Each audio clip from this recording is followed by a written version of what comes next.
ഏത് വിഷയത്തിനും അഭിപ്രായം പറയുന്ന ഒരുപാട് ആസ്ഥാന നിലയ വിദ്വാന്മാരുണ്ടല്ല പാർട്ടിക്കകത്ത്, ഒരാളും അഭിപ്രായം പറയുന്നില്ല. ഊരിപ്പിടിച്ച വാളിന് മുമ്പിലൂടെ നടന്നവരാണ് ഞാനെന്നും ഇരട്ടച്ചങ്ങനാണ് ഞാനെന്നും ഞാൻ കൈകൊണ്ട് പ്രത്യേകമായിരിക്കുന്ന ആക്ഷൻ കാണിച്ചപ്പോ ബാലൻ പറഞ്ഞു വിജയ വേണ്ട എന്ന്, അതുകൊണ്ട് അയാൾ രക്ഷപ്പെട്ടു എന്ന് പറഞ്ഞിട്ട് ഈ മാതിരി ഈ ഭൂലോക തള്ള് ജല്ലിക്കെട്ടിനേക്കാൾ വലിയ തള്ളു തള്ളിയപ്പോ നിങ്ങളൊന്ന് ആലോചിക്കണം. ആ മനുഷ്യൻ ഇപ്പൊ അനങ്ങുന്നില്ല. അദ്ദേഹത്തോട് ഞാനിപ്പോ തിരിച്ചു വയ്ക്കുകയാണ്. ഒരു പാർട്ടി ഈ ചർച്ചയിൽ പങ്കെടുക്കുന്ന ഇടതുപക്ഷ ജനാധിപത്യ മുന്നണിയുടെ പ്രതിനിധിയോട് ഞാൻ ചോദിക്കുകയാണ്, ഇദ്ദേഹം വായില്ലാക്കുന്നതിൽ അപ്പനായി ഇപ്പൊ മാറിപ്പോയോ? വായില്ലാക്കുന്നതിൽ അപ്പനായി ഇദ്ദേഹം മാറിപ്പോയോ? എന്തേ മൗനം? എന്തേ മൗനം?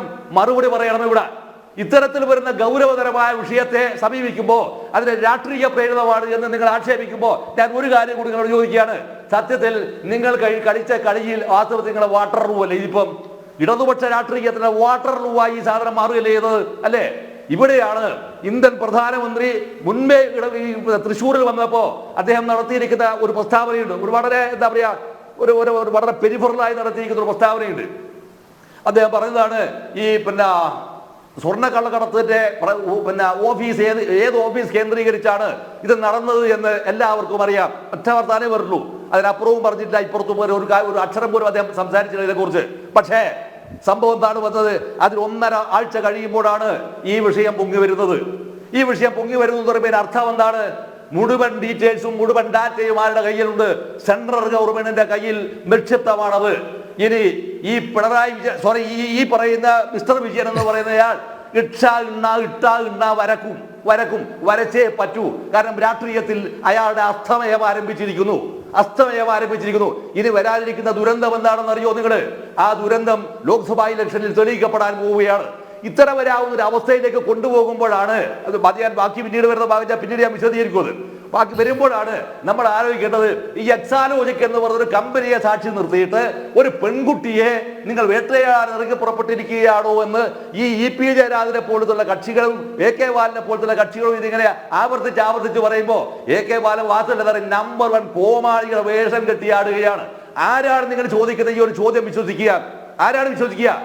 ഈ കേരളത്തിനകത്ത് എത്രയേറെ നിങ്ങളുമായി വിയോജിപ്പോ നിങ്ങളുമായി എതിർപ്പോ എന്തെങ്കിലും തരത്തിൽ ഭിന്നതയോ ഉണ്ടായിരിക്കുന്ന മുഴുവൻ സ്ത്രീകളെയും ഈ കേരളത്തിലെ തെരുവോരങ്ങളും പത്രമാധ്യമങ്ങളും വെച്ച് ആക്ഷേപിച്ചവരല്ലേ നിങ്ങൾ? ഇതിന് ഏറ്റവും ക്ലാസിക്കലായിരിക്കുന്ന മറ്റൊരു ഉദാഹരണം നിങ്ങൾക്ക് വേണോ? ആ ഉദാഹരണമാണ് ആന്തൂറിൽ ആത്മഹത്യ ചെയ്തിരിക്കുന്ന അദ്ദേഹത്തിന്റെ ഭാര്യയെ കുറിച്ച് ദേശാഭിമാനി പത്രത്തിൽ എഴുതി വെച്ചിരിക്കുന്ന സാധനം ഓർമ്മയുണ്ടോ നിങ്ങൾക്ക്?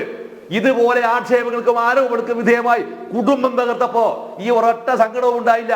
അത് ചെയ്തത് കൊണ്ട് ഇത് ശരിയാണെന്നല്ല ഞാൻ പറയുന്നത്. അങ്ങനെയുള്ള നിങ്ങൾ പറയുന്ന പോലത്തെ ഒരു വിദണ്ഡവാദം പോലെ ഉന്നയിക്കുന്നത്.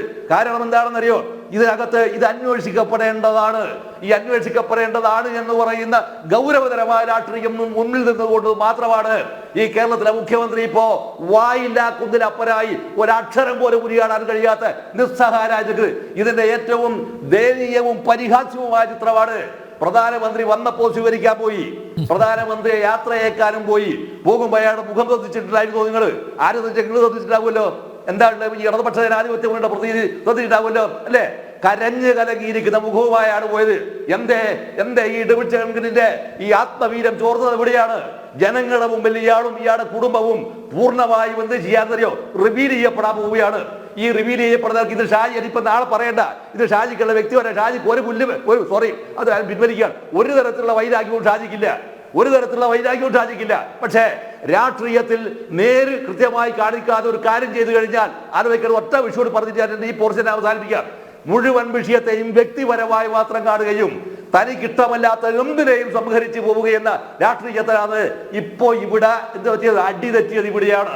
ഈ അടി തെറ്റിയപ്പോ സത്യത്തിൽ രക്ഷപ്പെടാൻ പോകുന്നത് ആരാണെന്നറിയോ?